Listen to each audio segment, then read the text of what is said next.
14h-16h, Brigitte Lahaie, Sud Radio.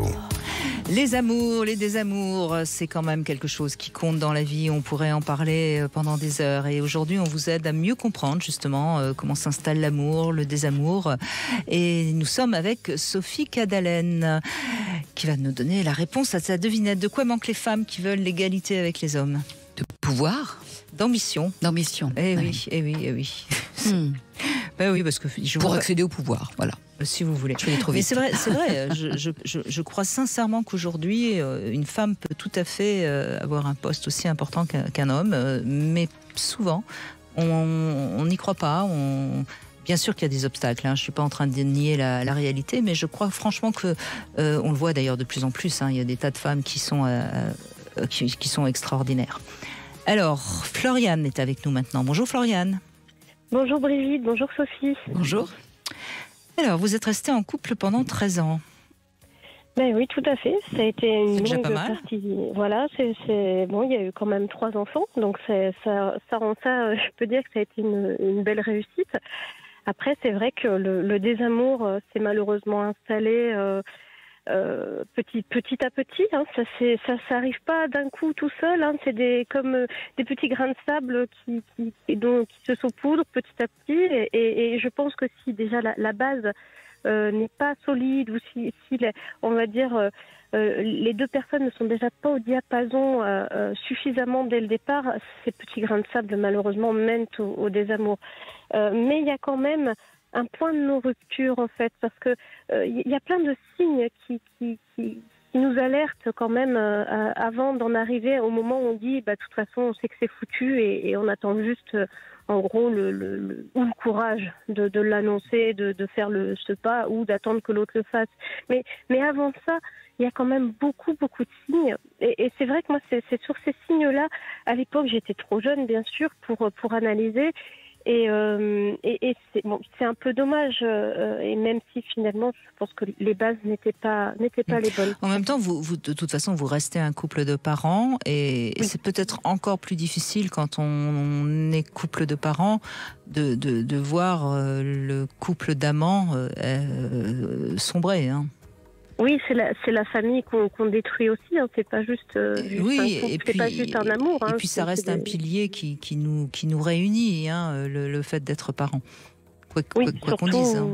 D'une famille nombreuse, que 3 enfants, c'est pas un petit bagage. Voilà, oui, c'est pas un bien petit sûr, bagage. Bien sûr. Et je crois que paradoxalement, c'est peut-être le père qu'il était qui a vraiment contribué à ce désamour. Et j'ai perdu toute admiration pour lui.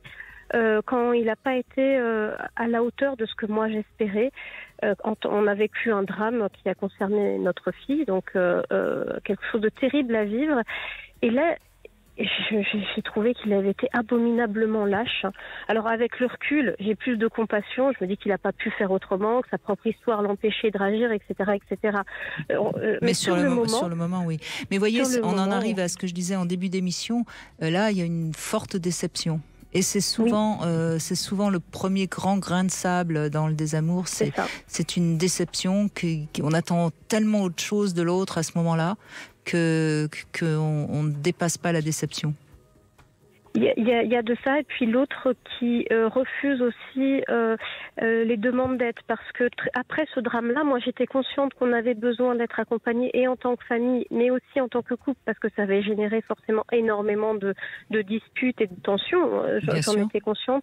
Et lui a refusé, il disait que lui il allait très bien, c'était moi qui avais un gros problème. Et ça, alors oui, j'ai suivi une thérapie, effectivement, une analyse et une thérapie. Enfin, j'ai vraiment, je me suis prise en main, et la prise en main a été telle que vous avez découvert que vous étiez plus amoureuse. Mais en même temps, de toute façon, quand il y a comme ça dans un couple quelque chose qui ne va plus, l'autre n'est jamais 100% irresponsable. Donc, oui, je pense que c'est un diapason, une valse qu'on danse à deux. Moi, je dis toujours, même quand c'est la valse du désamour, en l'occurrence, c'est ça. Et Floriane, vous parliez des petits grains de sable. Alors, on a un peu, j'ai presque, je dirais l'illusion quand même, souvent que si Alors peut-être, Oui, peut-être. avec des filles, on mettrait Paris en bouteille. Voilà, effectivement. exactement, et toutes les autres villes aussi. Oui. Il y a effectivement des signes qu'on peut lire après coup, dont on se dit j'ai pas réagi ou j'aurais dû mettre une alerte. Et puis il y a ce que vous racontez, ce drame, et on sait que effectivement, par rapport à certains événements, tous les couples ne résistent pas. Et ça. Alors, non pas qu'est-ce qu'on peut y faire, c'est aussi une façon de se révéler, et l'un et l'autre, dans des circonstances tout à fait exceptionnelles, et qu'on ne souhaite en général à personne. Comment, voilà, on ne sait pas comment on va réagir, on ne sait pas comment l'autre va se comporter. La situation nous met face à un drame, effectivement, par rapport auquel on va réagir, chacun à sa manière, avec ses possibilités, qui vont s'avérer pour certains d'ailleurs moindre, pas terrible. Et je crois que c'est aussi quelque chose qu'il s'agit d'admettre dans la vie. On n'a pas pu ensemble, l'autre n'a pas pu à son endroit, et on ne pourra pas dépasser cette déception. C'est ça aussi la vie. Voilà, c'est des épreuves qu'on ne pourra pas toutes dépasser, de toute façon. Et c'est d'ailleurs, moi, c'est ce que j'ai retenu. Et je pense qu'aussi le couple à la base était peut-être pas tellement harmonieux. Je pense que c'était pas suffisant. Ce qu'il y avait, la base n'était comment dire, je pense que l'amour vraiment pour une personne telle qu'il est vraiment avec les différences qu'il a, hein, on n'est pas une paire d'eux, enfin on n'est pas une paire, on est un couple, hein, c'est différent. Et bien, j'ai vraiment vu la différence. En fait, j'ai compris l'intensité de ce désamour par rapport à l'amour que j'ai connu après, du coup. Et oui, tout mais ce qui s'était perdu. Et ce qui est quand même important toujours de réaliser, Floriane, c'est qu'au moment où vous choisissez cet homme, vous le choisissez pour fonder une famille. Vous le choisissez parce que certainement, moi j'aime bien toujours rappeler que nos gènes nous font souvent choisir le géniteur qui va être le plus complémentaire avec nos propres gènes. Donc c'est peut-être un choix qui était plus animal, si je puis dire, et non pas un choix d'amour et d'épanouissement personnel. Hein. Enfin, je sais pas. Tout à fait. Oui, il y a de cet ordre-là. Effectivement, voilà. En tout cas, il m'a permis de devenir mère. Il vous a fait 3 beaux enfants. Exactement. Donc j'essaye de garder ça parce qu'il y a eu des vécus extrêmement difficiles, hein, voire même affreux. Donc et bon, je veux pas rester là-dessus non plus parce que sinon ça m'enferme dans un truc de victime, etc. Non, je refuse d'être là-dedans.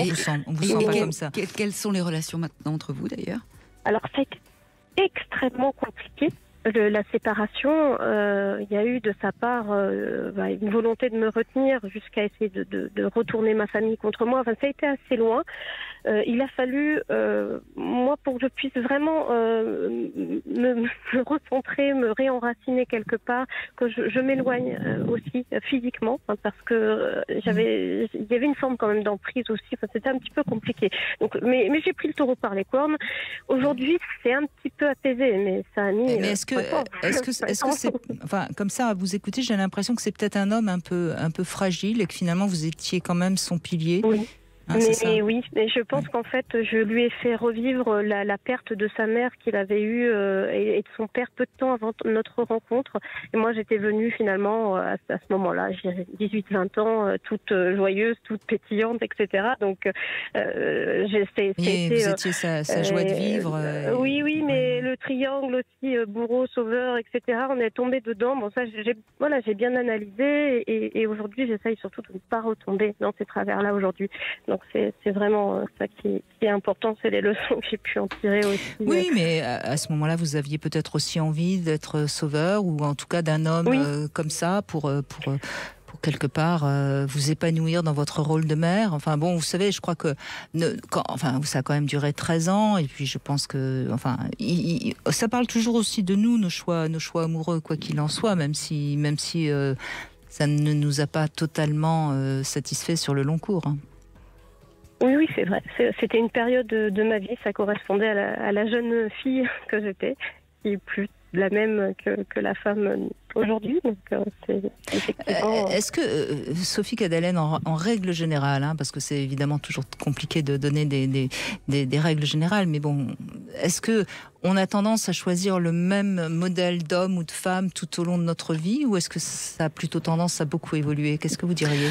Ça dépend de notre capacité. C'est pour moi répondre ça, c'est pas la peine. Si, ça dépend d'une chose, c'est notre capacité à nous remettre en question. La répétition, tant qu'elle nous crée pas de soucis, oui, on peut avoir un type d'homme, un type de femme, plus ou moins précisé, et c'est pas gênant, sauf quand elle est délétère, sauf quand elle nous amène à l'échec toujours. Mais est-ce que dans ces cas-là, on va faire ce travail d'introspection? Est-ce qu'on va se réajuster, se recadrer en disant bon, alors là, mes moteurs ou mes véhicules ne sont pas les bons, ils m'amènent toujours sur la bonne route, la même route qui n'est pas bonne justement et qui m'amène au même mur. C'est ça notre. Oui, mais vous avez raison. Ma question est idiote parce que finalement, non, si on. Je dirais pas ça, mais si, parce que je vais vous dire pourquoi. Parce que si on choisit le bon dès le départ, on va pas le quitter. Oui, et si on choisit le pas bon, on peut effectivement, c'est là que non, votre question n'est pas idiote, c'est qu'on peut continuer à choisir le pas bon, et toujours un peu le même pas bon.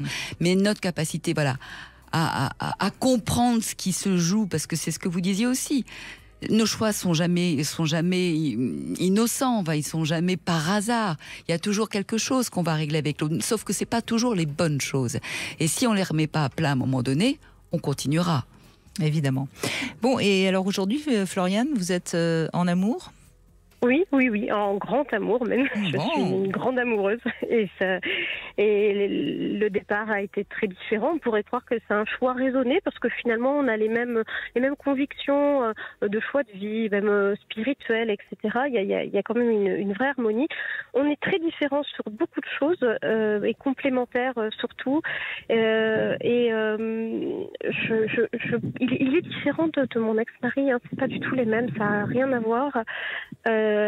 Et j'ai pas cette espèce d'attachement qui va s'effilocher avec mon compagnon. Là, même lorsqu'on a des choses très difficiles à vivre ou à régler, ça ne s'effiloche pas. Il y a vraiment quelque chose un roc à la base. Je ne sais pas comment l'exprimer autrement, mais quelque chose qui est très enraciné. Et même quand il y a une tempête énorme, ça tangue, mais il est là. Ça ne s'arrache pas. Donc c'est plutôt l'opposé finalement quelque part. Et vous êtes depuis combien de temps ensemble?